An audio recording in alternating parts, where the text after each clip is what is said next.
आज थेट घरातनं व्हिडिओ आहे. घरातली संध्याकाळची कामं करत करत मी हा व्हिडिओ करते. त्याचं कारण असं आहे की लोकांना असं वाटतं हिला काय काम आहे ना, संध्याकाळी हिच्याकडे बाई आहे आणि हिला काय काम आहे. कारण संध्याकाळी ती येऊन माझं स्वयंपाक करते, भांडी करते आणि फरशी करून जाते.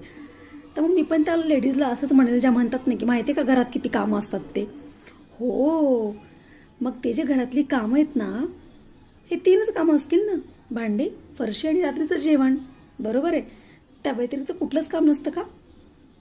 कपडे वाळत घालणं, घड्या घालणं, लागणाऱ्या कपड्यांची इस्त्री करून ठेवणं, फ्रीज साफ करणं, आणलेल्या भाज्या स्वच्छ साफ करून ठेवणं, घासलेली भांडी लावणं.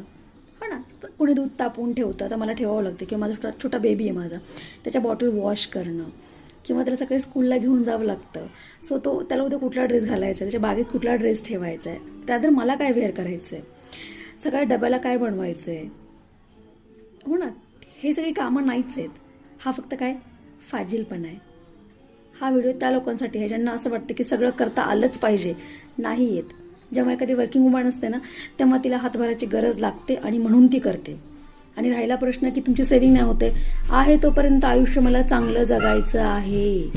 काय माहीत कधी कॉल येईल रात्रीच. त्यापेक्षा आपल्या आशीर्वादामुळे कोणाच्या तरी घरची चूल पेटती आहे ना, आणि तिच्या आशीर्वादामुळे आपलं दुखणं कमी झालं ना, एवढंच लक्षात ठेवायचं. आणि बिंदास कामाला बाई लावायची.